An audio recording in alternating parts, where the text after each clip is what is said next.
My name is Justin, and I am an addict. I have been actively working the steps in the rooms of recovery since September of 2013, and am grateful to be sober one day at a time, thanks to my God, the steps, and the fellowship of other addicts. RECO12 is an organization with the mission of learning and sharing the similarities of addiction of all kinds, and gaining and sharing tools and hope from others who are walking a similar path. Speakers from our past meetings have represented many fellowships and identify with addictions with such variety as alcoholism, drugs, food, sex, gambling, theft, just to name a few. Each Friday at noon Central Time, we hold a live lunch hour speaker meeting with a recovering addict from anywhere on earth, pertaining to any or no faith tradition, and with any background who shares their experience, strength, and hope on a specified recovery topic of their choice. For the 12-week period that we started on March 4th of 2022 that will be going through May 20th of this year, we are focusing on each of the 12 steps of recovery. Our speaker today will share for 20 to 25 minutes on his experience, strength, and hope with step 6. And then the live audience will get the opportunity to ask questions of him for another 20 to 25 minutes.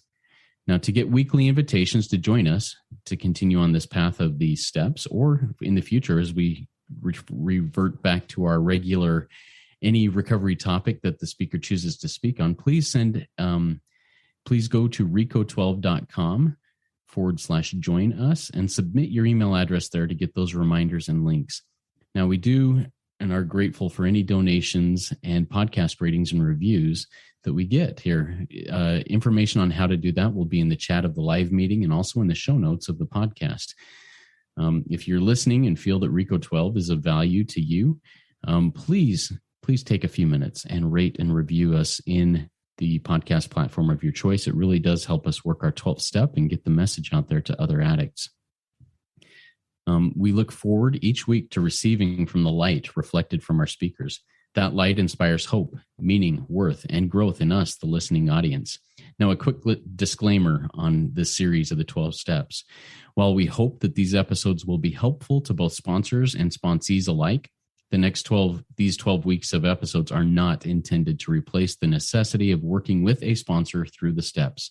We will not be working the steps in these meetings. They are meant only to be a supplement and informative reference on what the steps mean and why they are important to the individual speaking about them. Now, step 6 reads, "We're entirely ready to have God remove all these defects of character." And our speaker today is David G. David, here's a little bit about him. He's from Oklahoma, and he was the guest speaker at the 80th RECO12 meeting back in December of 2021. And it was a great meeting, by the way. David was a sponsee of Charlie P. from Joe and Charlie and has been sharing experience, strength, and hope for 27 years. He had a miraculous and life-changing spiritual experience as the result of working this 12 steps outlined within the Big Book. He is a recovered sexaholic, lustaholic, alcoholic, and drug addict with a sobriety date of August 8th, 1994, and is a grateful member of SA, AA, and NA. David learned he didn't know how to grow and develop his experience and soon found yesterday's miracle wasn't sufficient for today. After reaching an emotional bottom in sobriety, he learned that he suffered from a spiritual illness brought on by a human condition, self. He recovered emotionally in 2019, and he has walked a free man ever since. As the founding member of the Freedom Seekers group, David tries to carry the message to the addict who still suffers. The Freedom Seekers is an addiction-inclusive fellowship of sober and recovered men from drugs, alcohol, sex addiction, and more. The Freedom Seekers are growing in strength and numbers every day and are now up to 30 men within their lineage. His talk today on Step 6 is based on a quote on page 13 of Bill's story in the Big Book of Alcoholics Anonymous. Quote, "I ruthlessly faced my sins and became willing to have my newfound friend take them away, root and branch. I have not had a drink since." David, the floor is yours. Take it away. All right, Justin, thank you very much for asking me to be here today. And thank you, everybody who's come out to attend this as well.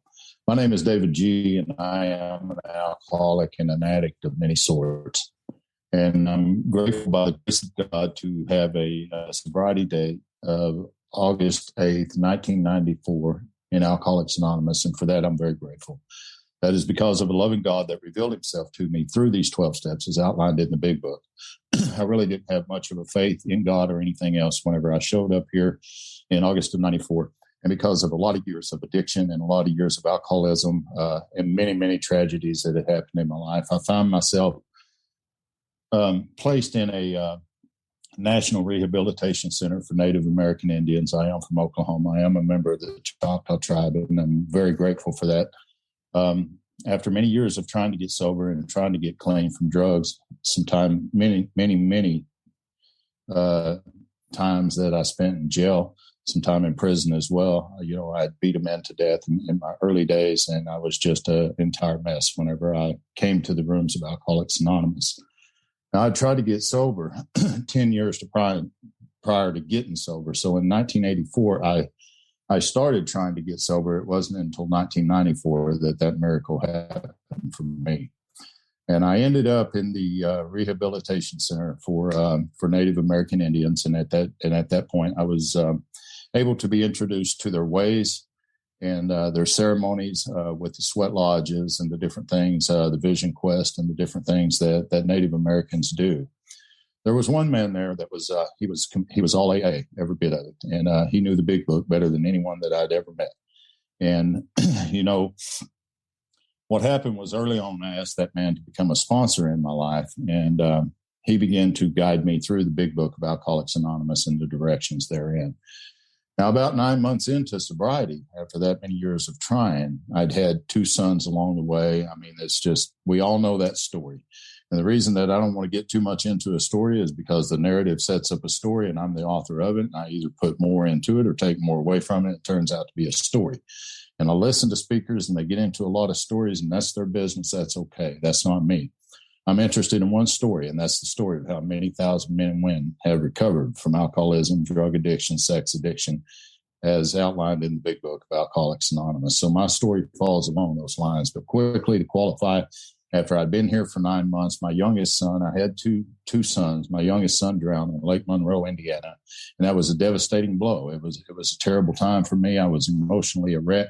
I needed to drink. I needed something to use, and I thought I was craving alcohol, and I was so completely mixed up on everything that in the heat of the moment, I had taken myself back to a liquor store where I was going to get a bottle that day and drink after 9 months of sobriety, because that had always been my pattern before. But by the grace of God and the help of the member who I was to contact that day, I was given an adequate presentation to the big book of Alcoholics Anonymous, and that absolutely changed my life. He set me down. He showed me the difference between the program and the fellowship. I didn't know that. He showed me the difference between obsession and craving. So for 9 months, I thought I'd been craving a drink all that time. That was not the case. According to our book and the doctor's opinion, the craving never develops until we put it inside of our body. At that point, a phenomenon of craving develops, and it demands more of the same. So I didn't know any of this coming in. And so I went through the big book of Alcoholics Anonymous with this man. I can remember we went through the doctor's opinion. He took me through the forwards in the doctor's opinion, and it showed me how that phenomenon of craving sets up in people like us. And then the mind no longer has anything to say about it. Now, the mind will lead us to that, but it is not enough to take us away from that once we put it in our bodies. I know that to be the case today. This phenomenon of craving does not develop until I put it within, because at 27 years, I could sit here right now, wash my hands in a bowl of liquor, hold drugs in my hand, whatever it may be. And I promise you it wouldn't hurt me in the least. But if I put that in my mouth and swallow it down into my body, then I'm going to have a reaction that most normal people do not. I'm going to develop a craving, which is going to demand more of the same. And that had been my story for many, many years. So when I sit around in sobriety and I think that I'm craving alcohol, drugs, lust, sexual acting out, whatever it may be, that's not the case. I'm not fighting against the craving. I'm fighting against the obsession. And the obsession, without a spiritual answer, will always lead me back to whatever that is. Now, I'm convinced of one thing today. I didn't know that then. It doesn't matter what your addiction affliction is, whether it's alcoholism, drug addiction, sex addiction, whatever it may be, they all take off from the same airport, and that's self. I did not know that that was the malady that had me defeated until I got into the book and I began to journey through that process. So what happened to me is in 1998, I met Charlie of Joe and Charlie, and Charlie would become my very first mentor. Now, this full-blood Native American, he had taken me through the book, and I'd had a miraculous spiritual experience in 1995. But I didn't know what to do with that. It was almost like I'd been taken from the bridge of reason to the shore of faith, and here I am, all of this stuff, everything's happening in my life. I'm no longer obsessing over alcohol or any of these things. My life completely changed as a result of that spiritual experience that happened to me. Well, in a short time, one thing that the man never did show me was steps 10, 11, and growing in effectiveness and understanding with that condition. I never practiced that daily. And the book says we're headed for trouble because alcohol, lust, drugs, whatever it may be, is a subtle foe. And that's exactly what happened inside of the fellowship. By the grace of God, I never did return to alcohol and drugs again. But I reached one day for lust, and not unconsciously, not even knowing that I did that, that would become an addiction that I would have to fight for many years. Now, I didn't know at the time that I was a sex and lust addict. I didn't know that. And I didn't know that till recently. I was talking with a sponsee. I knew I had trouble in that area. Don't get me wrong. I knew that. That was very apparent. But what I didn't know was the addiction to that. And I didn't know that there was help from that. So for the next 25 years, that kind of behavior would follow me through my life. It robbed me of that experience. And as the book said, we're headed for trouble if we do. So, through the years, I've done a lot of circuit speaking. I've worked the steps as outlined in the book many, many times in many different ways. The Red Road to Sobriety, Narcotics Anonymous, Alcoholics Anonymous, all of these steps, and I'd take them over and over and over, and it'd bring temporary relief. But the insanity of lust would always return, and I would act out again and again and again. And a lot of this was within the fellowship, sadly to say. And so in 2019, I really started reaching an emotional bottom with that. It had been going on for some time. And I really, looking back now, the thing that ever saved me really from going back to drugs and alcohol, because the book says at some point we will drink again, was my passion for the 12 steps as outlined in the big book and the willingness to carry the message therein. So in 2019, I ended up in a very bad place. I had stepped outside of my marriage. I had had an affair with a girl in the meetings, and it really took me to an emotional bottom. I was discovered. Somebody had turned me in to the area of Alcoholics Anonymous in Oklahoma, and it was just a big deal. All of this come crashing down on top of me, and looking back today, it's the best thing that ever happened to me. So here's what happened. I came to Sexholics Anonymous. What happened? I was in the middle of the work and coming back through the steps and seeking relief. Now, I came through the fourth and the fifth step, and I really understand why I wasn't having the outstanding peace in this that I'd had through the years. It just wasn't happening to me this time. And when I got into amends, it's whenever I was discovered for all of this, and I really took a pretty nasty hit right there for a long time. But after doing the fifth step with a guy from Cedar Rapids, Iowa, that is still my sponsor to this day, him and I have more than one mentor for sure. But anyway, he had listened to that fifth step, and he told me, he said, "David, you have a problem that Alcoholics Anonymous is not going to be able to fix." And that hit me in the gut unlike anything ever had. And he said, "You're going to have to find people that are just like you, that can understand you, because people in Alcoholics Anonymous are not going to talk about this. And if they do," he said, it's going to be very quick. It's going to be a joke of some sorts, and they're going to laugh it off and move on. So you're going to have to find people of your own." And so I had been to SA one time before. I came in 2017, and I walked into the meeting that night, and I had a lot of judgment against those people. They knew nothing of the big book. They knew nothing of Joe and Charlie. They knew none of this. And I thought, I don't need to be here. I'm nothing like these men. I walked away with the firm idea in my mind, conviction that I would never act out again. In a short time, I was acting out again and went on a 2-year hard relapse with lust and sexual acting out, which almost left a man dead from a gunshot. I'm very violent, crazy whenever I get into that state of mind, whether I've got alcohol in me or not. I'm untreated, and I was at an emotional bottom, and I was dying. So in 2019, I come back to the rooms of Sexaholics Anonymous one more time with the duration of a drowning man. And this time I come in with a new attitude. It wasn't that I'm not like these people. I'm very much like these people. Now, they may not have the recovery I have, but they're free in an area that I'm not. I need that. And so there, one more time, I started going through their literature, the white book, the Step Into Action book. But nothing could ever draw me away from the big book. That had always been my foundation. That has always been my first love. It will always be my first love, is the big book of Alcoholics Anonymous. What happened to me was miraculous, because I discovered in going through the work this time that self is what had defeated me all along. The book had been telling me that all those years. Self manifested in various ways is what had defeated us. So I look at the word self, I look at the word us. That's two different things. I'm not the self. The insanity of it is I believe I am. So where I first start getting a good look at this is from pages 60 to 61, which is third step directions. And I'm not here to talk about that today at all. But there's one sentence on page 62. A lot of people think that the third step prayer is the decision that we make and that we take, and that's the third step, but it is not. On page 62, it says, this is the how and why of it. First of all, we had to quit playing God. It didn't work. It said, next, decided. That sounds like a decision to me. That hereafter in this drama life, God was going to be the director. Well, if God has not been the director up to this point, even though I thought he had, who has been? Well, it says, I'm the victim of the delusion, self and self-centeredness is my trouble, driven by 100 forms. So if I'm driven, I am definitely not the man behind the wheel, but you can bet I've been along for the ride. Now, I'm accountable for every action that I ever took, but I'm not responsible. Self, driven by self. It goes on to say this: we step on the toes of our fellows. We've made decisions based on self. That's the decision I always made.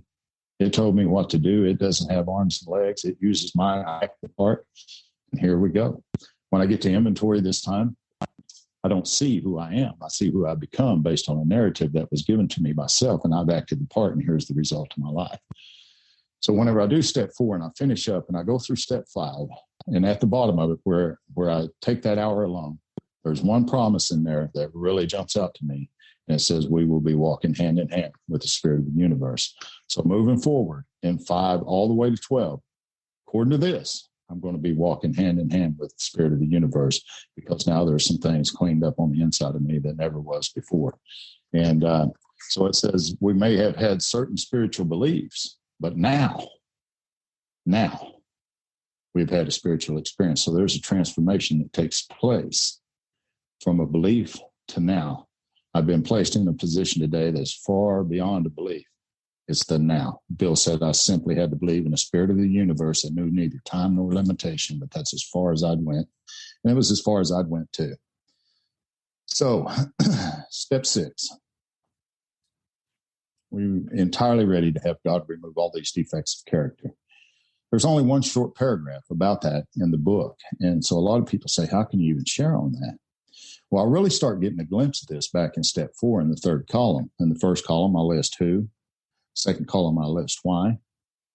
And then on the in the third column, I really begin to look at the 7 itself and how I've reacted to self. This is what I'm going to take with me into step 6 to ask to have removed. So the 7 areas of self are self-esteem, pride, ambition, security, personal relations, sex relations, and pocketbook. So definitions to these. Self-esteem. How do I feel about me? High or low? I either feel like the lowest scum on the earth, or I feel so much above you. Self-esteem runs 2 ways, not just one. Pride. This is how I thought others saw or felt about me. Ambition. What do I want? Security. What do I think I need from others to do for me so that I'll be okay? Personal relationship. What demands do I put on others? Any relationship that doesn't include sex. Sex relations. This is who I've hurt, threatened, injured, interfered with on the inside of me, a relationship I'm involved in, whether it's real, imagined, or potential. And then pocketbook is finances, money, property, security, and material. So what he had me to do was to write underneath the second column each one of these and how it applied. But here's where he got me. he said, not only do I want you to write how this has affected you, I want you to look at what you do and what you have done when your self-esteem is threatened, when pride is threatened, hurt, injured, interfered with, ambition, security, any one of these. What do you do? Well, of course, I isolate, I bully, I lie, I cheat, I manipulate, I begin to dominate. I start wanting my own way and going to any lengths to get it. I will use fear. I will use money. I will use anything that I can. These are the things that I'm taking into step 6 with me. Now, we can dress these up and call them anything that we want. I understand that, they have many different names, and that's all well and fine. But what about the behavior that goes along with them? That's what I'm more interested in taking a look at, because this is what's going to have to change for me in step 6. And when it says we were entirely ready to have God remove all of these, the one thing that is according to the 12 and 12, is to be entirely ready is to aim at something that we're probably never going to reach, but that is something that we are to walk toward every day. And that's what I try to do, especially in steps 10 and 11 today. So whenever I get to the directions, after I take the hour with the 5th step, it says if we can answer to our satisfaction, talking about the questions at the bottom of page 75. We then look at step 6. He says, we have emphasized willingness as being indispensable. Am I now ready to let God remove from me all the things I've admitted are objectionable? Where did I admit that at? Well, step 5, obviously. These are the things that are objectionable to my spirit. These are the things that block me off from the sunlight of the Spirit. I'm not blocked off from the Spirit. I'm blocked off from the sunlight of the Spirit.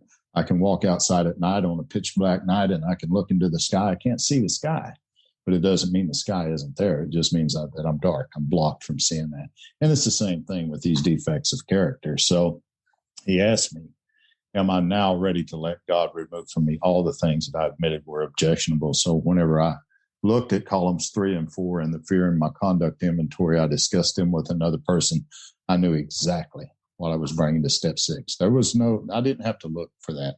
Some people say, I have to try to figure this out or pray for it. No, we should know absolutely at that point. It says, can he now take them all, every one? That's a question for me on the top of page 76 of the big book. How big is this God that I've come to know in these first 5 steps? I've learned this. The man that takes the first 5 steps will not be the same man that take the last 7. There's a transformation takes place. From the ashes arises the new man. And that's what happened to me. I began to see self. I started identifying the 7 areas of self. I started looking at how my behavior is and how I react to these things. And as long as I don't ever take any action on them, they're just a thought. A thought without any action is just a thought. So in step 10, it continually tells us, turn your thoughts, turn your thoughts, turn your thoughts to someone you can help.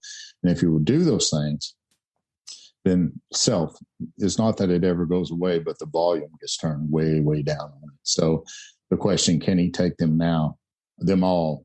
Can he now take them all, every one? Absolutely he can. Where's my willingness going to be to let him do that? Now, there are times that I absolutely, fall short of this step every day at times. But I tell you, it's so much better than it's ever been because now I can see it. And in a nightly review, I get a chance to come back and clean that up. And so what a way of life that has become. But there's a prayer here in the 6th step, and a lot of people don't notice this on page 76, but it is the 6th step prayer because it says, if we still cling to something that we will not let go, we ask God. And anytime I see those 3 words in this book, that's a prayer.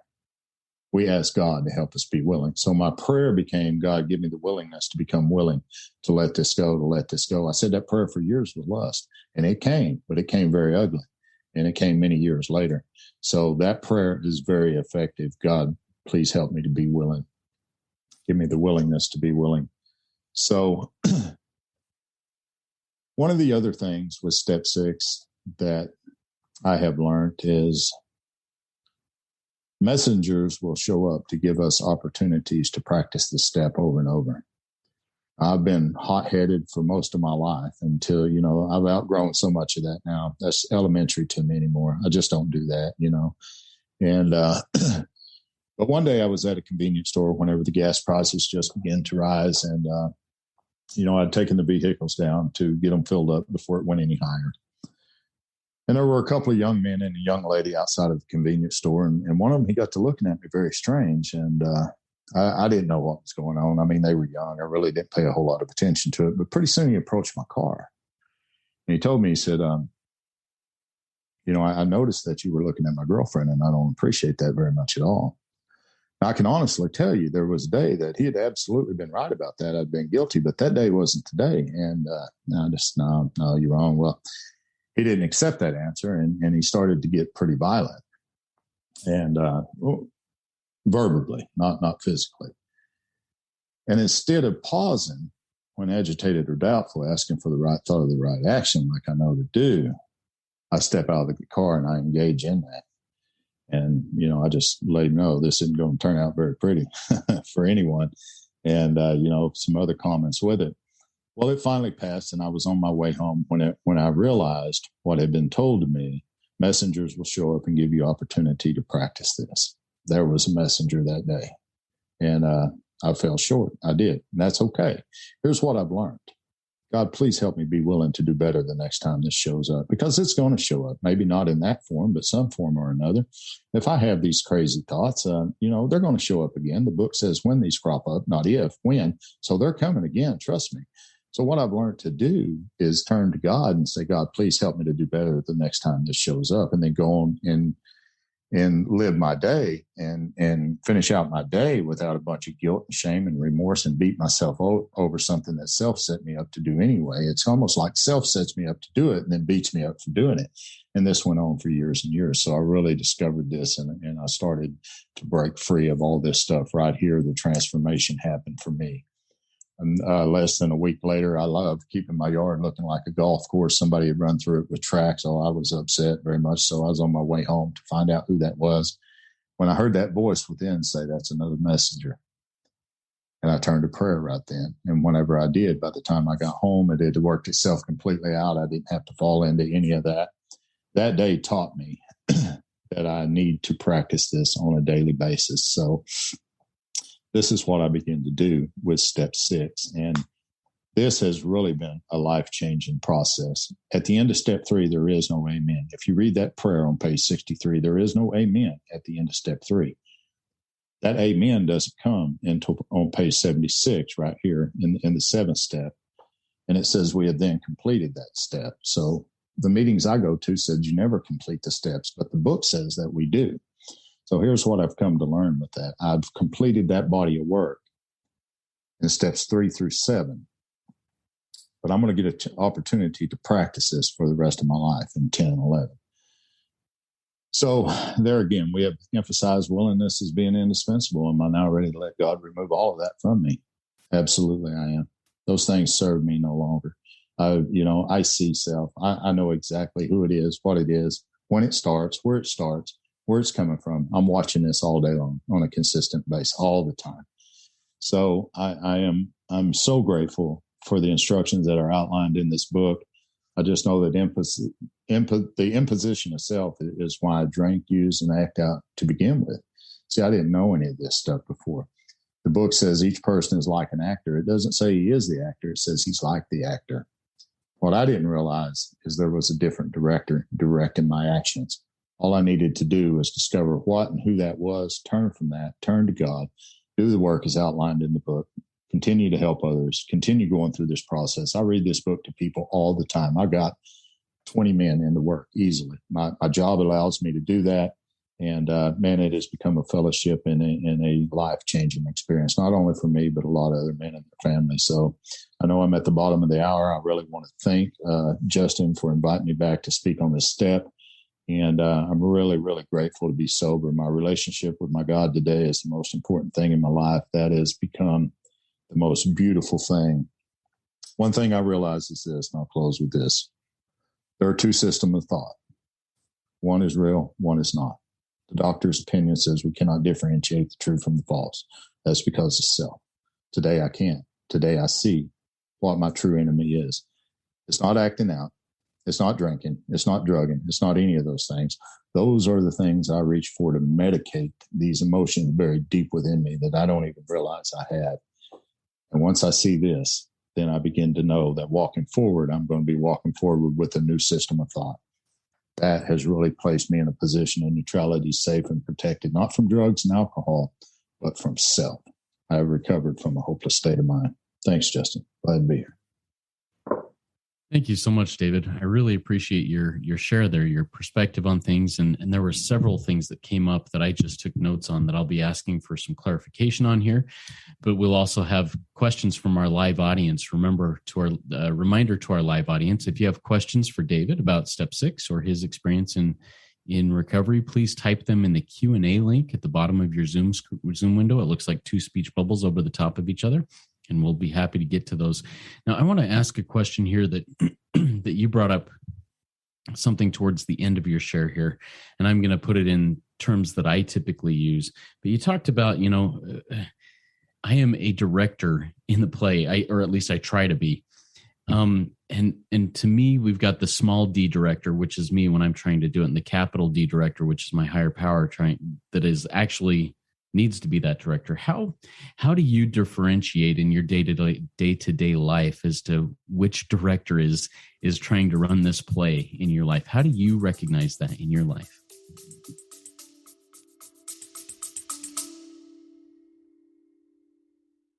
Stress and trauma happen inside of the body, which means we can heal them through the body. My name is Luis Mojica. I'm a somatic therapist, nutritionist, and host of the Holistic Life Navigation podcast. Join me each week as I teach you how to release stress and trauma through listening to your body, using nutrition, somatic experiencing, and other holistic practices. You can listen at the Holistic Life Navigation podcast or at holisticlifenavigation.com.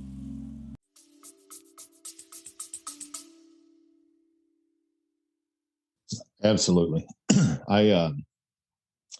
Well, for one thing, today I know that isn't me. I know that I am the victim of a delusion. So, I begin to really separate myself from ourself. Any of that, I leave self where it's at. In fact, in the 3rd step prayer, whenever it says "relieve me from the bondage of self," for myself, I really ask to be relieved from the bondage of the idea that I am the self. And once I start to separate that, then I can begin to see self. And really through that 3rd column and the work that I've done there in 3 and 4, the way that I outlined that there, really that gives me a way to take a good look at this. But really for me, to answer your question, is in step 10, when it says continue to watch for selfishness, dishonesty, resentment, fear. I add the word lust. And there's just, 5 things there, a formula in that paragraph that I use daily. But all of a sudden, I'm watching for self. I'm watching, and it comes to me in my thinking, in my thoughts. And as long as it's just a thinking or a thought, it's not too bad. But what happens is an emotion gets attached to it. If I see something going on in my work and I become afraid, usually my reaction is to act on that, to try to manage that, control it, get it to go away, whatever it may be. The same way with resentment. I'm watching for anger. I'm watching for these things to come up daily. So for myself, I really keep a good eye on that all day long in step 10. And then at night, I come back with a nightly review to recap on it. And that's my experience of how I differentiate how self is coming in and how it's not. So. Thank you so much for sharing that. I also loved the examples you used and the message you shared about, hey, messengers will be sent to help you practice or help you recognize and practice with these character defects that you have. And I love the 2 examples you shared with that.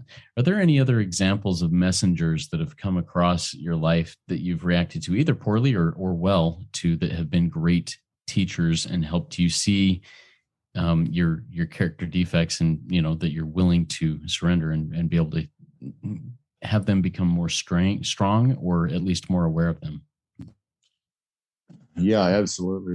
There are several, usually a lot with coworkers or family or something like that, or even sponsees, a lot of times will show up with things that really kind of rub me the wrong way.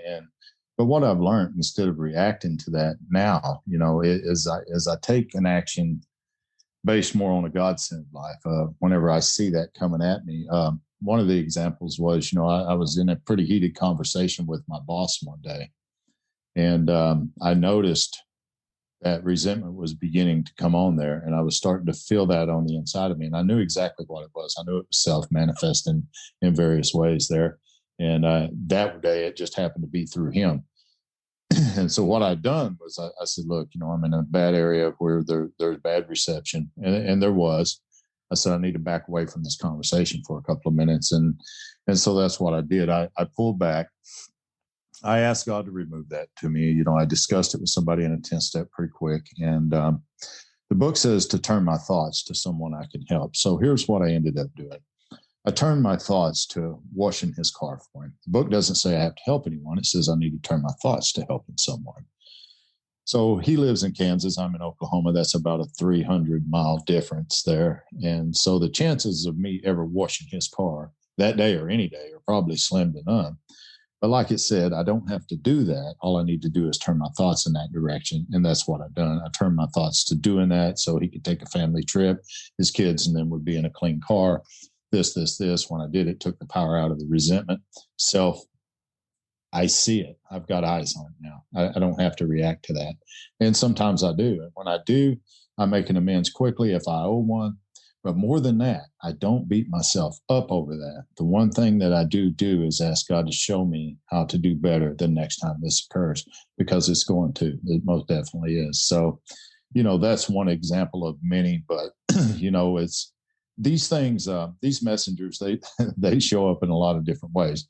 The dog may be barking at night, wake me up in the middle of the night or something. Yeah. Oh, man, that's a big one, or if someone messes with my pocketbook, that's a very big one. If I do work and I don't feel like I'm properly taken care of for that reason or whatever, that's one that I've really had to keep an eye on. And today I just, I simply don't get in an argument so much about that as I tell them, hey, if you want more from me, I want more from you. That's just how it is. And, I don't mind giving all I got, all that you want, but I want that from you as well. And, we've come to an understanding on that now, whereas before I would hold that within, not say anything, go ahead and do the job anyway, and then be completely irate about it, talking all this smack to other coworkers about them that got back to, it was just a huge mess. Self kept me running in a circle all the time. Those behaviors don't exist anymore. A blessing. Thank you for sharing that. We have a question that came in from one of our live audience members. Ashley asks, or says first and then asks a question. Thank you for sharing your story about step 6, David.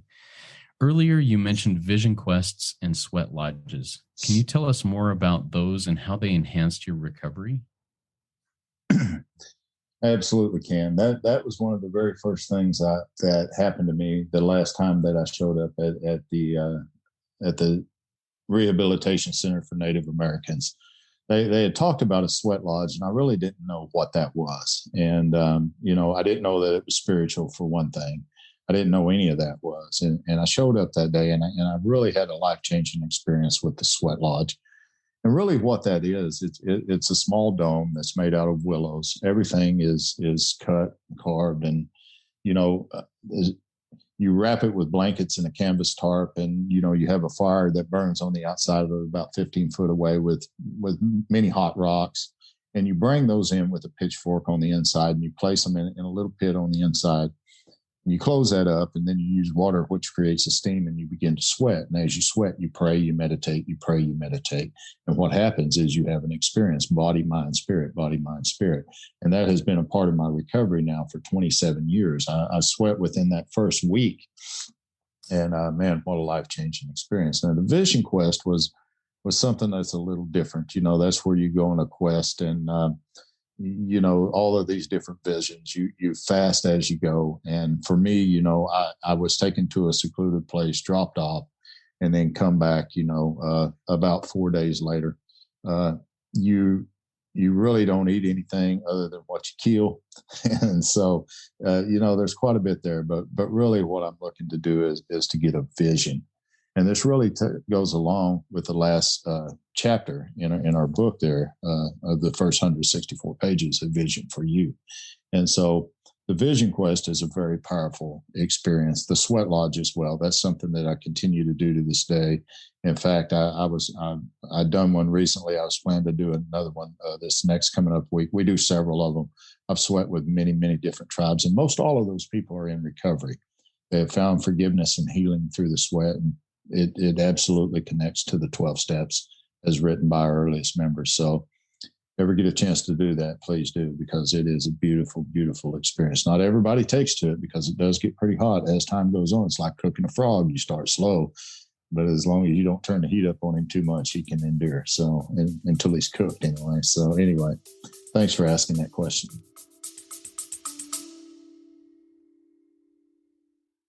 A higher consumption of vegetables may cut your odds of developing depression by as much as 62%. An American Cancer Society study found that women who sit for more than 6 hours a day have a 40% higher death rate. Hi, my name is Maya Acosta, and I'm a health and wellness educator and host of the Healthy Lifestyle Solutions podcast. Join me and the amazing people that I get to talk to as I set out to learn how to improve our quality of life and increase our longevity. You can listen at the Healthy Lifestyle Solutions podcast or at healthylifestylesolutions.org. Yeah, thank you. And that is something that intrigues me. So if I ever get the opportunity, I look forward to taking that opportunity. Absolutely. The title, the working title of this presentation is Root and Branch Taken Away. My experience is that, when I am being pruned by my higher power, by life, by the experiences in my life, it's a painful experience. And sometimes it hurts really bad. Talk to us a little bit more about that pruning process of root and branch and becoming a new person and with a new heart, whatever that looks like to you. Talk to us a little bit more about that, please, David. Absolutely. My experience with that is in 2019, I was being pruned. And I do know, from being Native American and loving the outdoors and loving nature, that anytime that you have a tree that is very fruitful, but it has a lot of dead branches on it, those need to be taken down and cast into the fire, so to speak, because they're really no longer any good. Now, for years, I thought I was the branches, but I'm not, come to find out. And so as I was being pruned for that, and I really didn't know that's what it was at the time, I was really beginning to, in my spirit, I was just really starting to feel so choked out, so empty on the inside that there was just really nothing left anymore. And I knew something was happening, but I just didn't know what had happened. And Bill said in his story, much moved. Now, I always thought that meant outside. He was outside the cathedral and a bunch of cars were running. No, he's talking about on the inside, much moved, because he comes back to that experience over and over, in his story, especially toward the end of it. For me, what happened was the lies, the manipulation, the secrets, all of the different things that was going on in my life at the time, those were slowly starting to be cut away. And I didn't like it. It was very painful. And I was very afraid. I didn't know what was going to happen. I didn't know what was going to happen with my family. The only fellowship that I'd ever known, I'd hurt so many people there and I was so shameful and guilty. I didn't want to go back. I mean, all of these things hit me in 2019 in a motel room in Shreveport, Louisiana, whenever I was completely discovered. And, with all of that happened, I still would not get honest. It was just in piecemeal that I would come out with different parts of information. This went on for about another week or so. And at the end of that next week, I was moved into a corner to where I had no choice but to tell the truth. And that day, they was taken away, root and branch. The branches had been coming off all along. That day, the root come out. So for me, it was finally becoming completely honest. What happened to me in that motel room was really kind of strange, because I'd I just felt like I was burning up on the inside all the time. I'd take my temperature to make sure that I didn't have a crazy fever, and I didn't. But I was just burning up on the inside all the time. And I just couldn't understand what was going on with me. I'm sick, I'm this, I'm that. And I got down there that night. And whenever I ended up opening up about this, and it absolutely crushed me on the inside to have to sit there and tell a lady that I had been married to for that many years, who had been loyal and faithful, exactly what I had done. In the night, sometime there was a sweat that broke from me, almost like being in that lodge. It soaked that bed entirely. Now, I didn't really realize that until I woke up the next morning, took a shower, went on back to the conference, finished the big book study. But she had told me later on that she'd sit on the edge of the bed to put her shoes, boots on, whatever it was, and that sweat was so bad that it soaked the bottom of her jeans there where she'd sat on that side of the bed. So when I think of, root and branch, it being taken away, root and branch. I mean, it's almost like that's what that looked like for me. It was pretty horrific at the time. I look back on it today as a huge blessing, but not then. So, yeah, and I love what you said towards the beginning of this. Well, I love the whole answer there. But you said, I thought that those branches were me, but I learned that they weren't. And yes. then you touched on, those branches may be lies, character defects, whatever they are.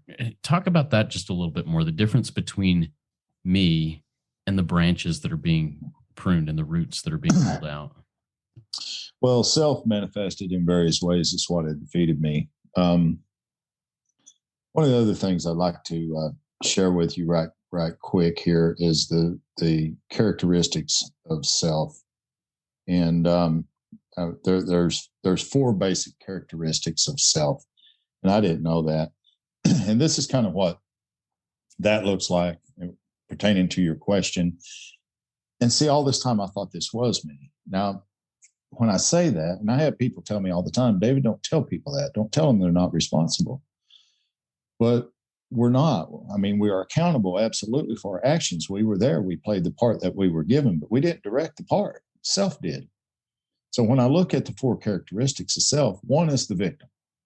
I always thought, keyword, thought I was a victim. I blame others, or I beat myself up, or I lie to myself about myself. All of this stuff comes at me. I act. Next one is the noticer. I either lustfully look at someone, I'm noticing the negative in others, or myself all the time. I have a thought, I take action based on that thought, and then I beat myself up for days for having that thought. This is an endless cycle over and over and over. So 1 is victim, 2 is the noticer, 3 is the scorekeeper. This is what I hold on to others, their mistakes and mine. I really have to quit playing God, the book says.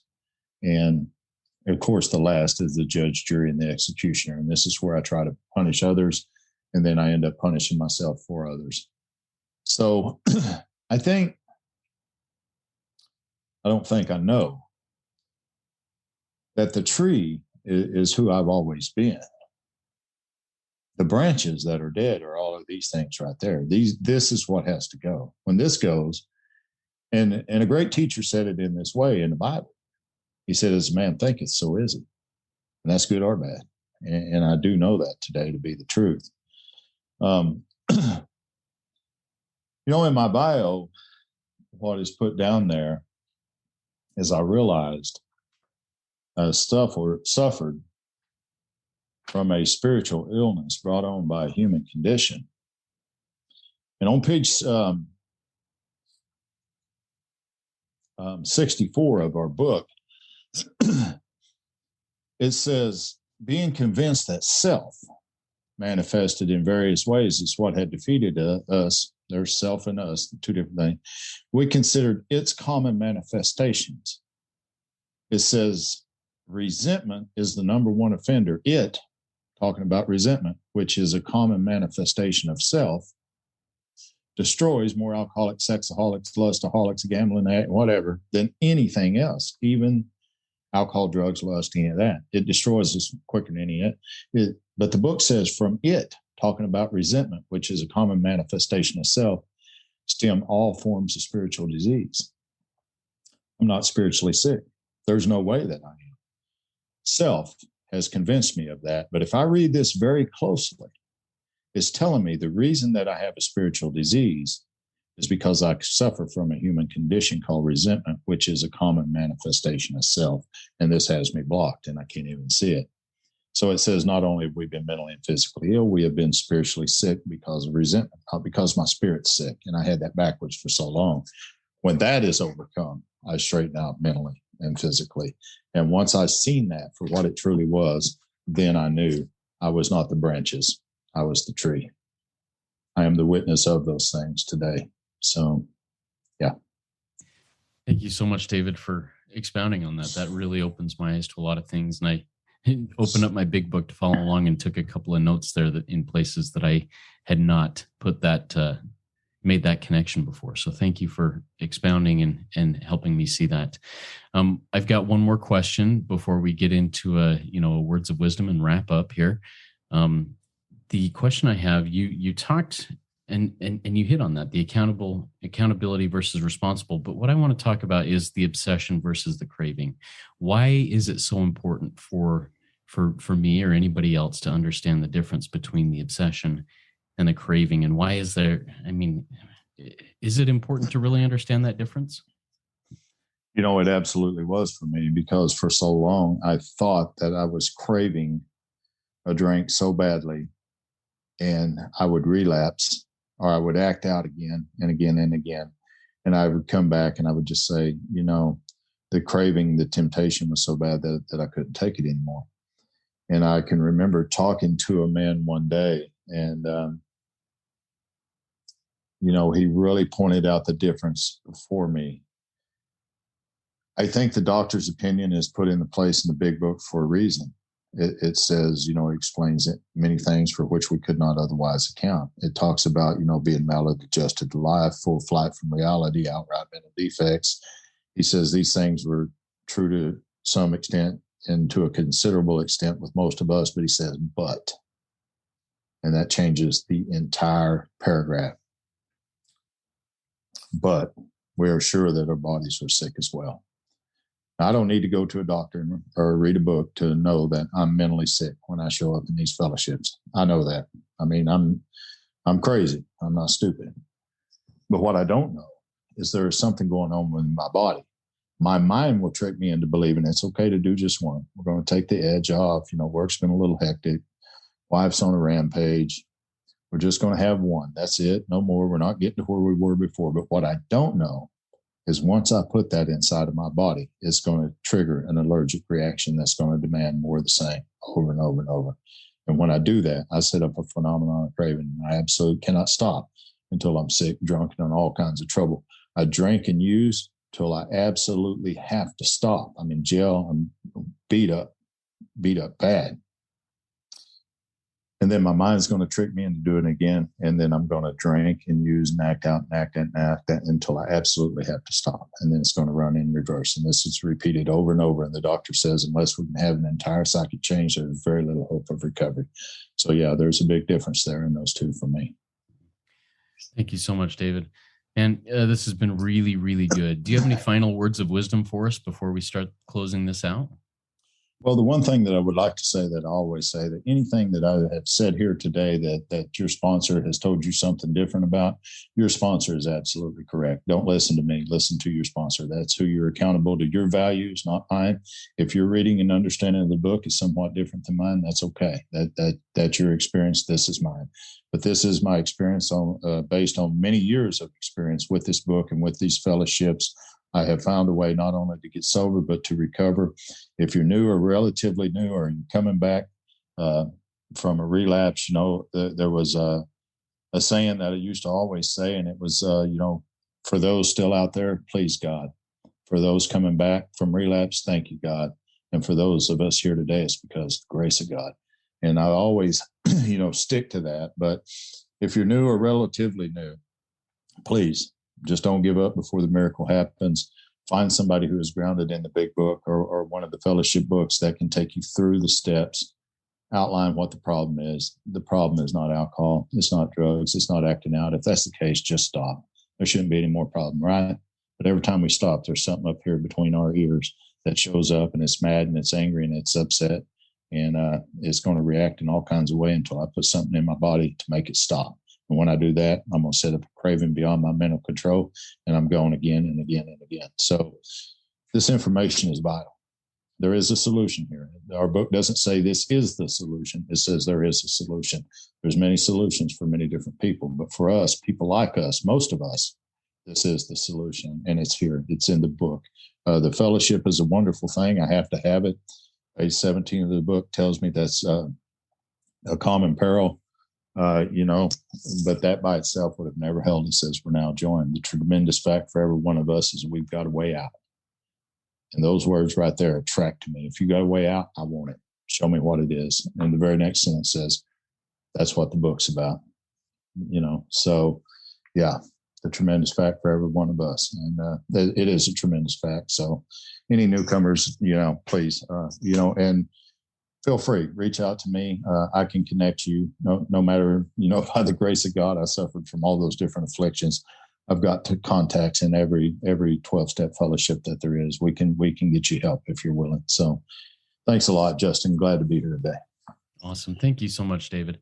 That was a great RECO12 weekly speaker meeting for all addicts and those wanting to learn more about addiction and the recovery therefrom. If we didn't get to your questions, or if you have other questions, please go to RECO12.com/forum and join in our community there and ask those questions and others that may come up. I invite you all to come back next week.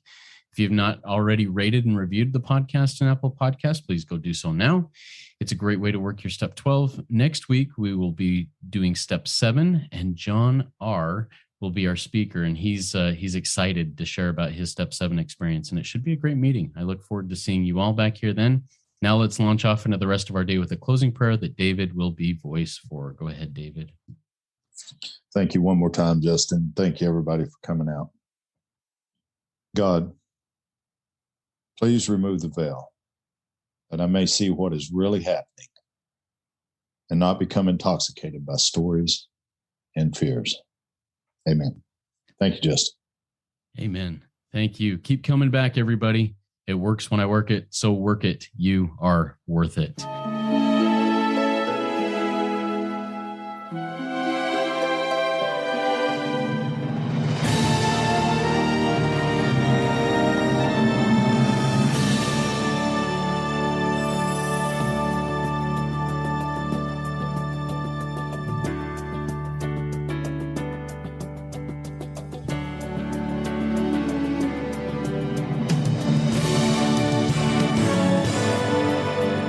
Standing still a moment, carving out this time, reflecting on the landscape of this life of mine.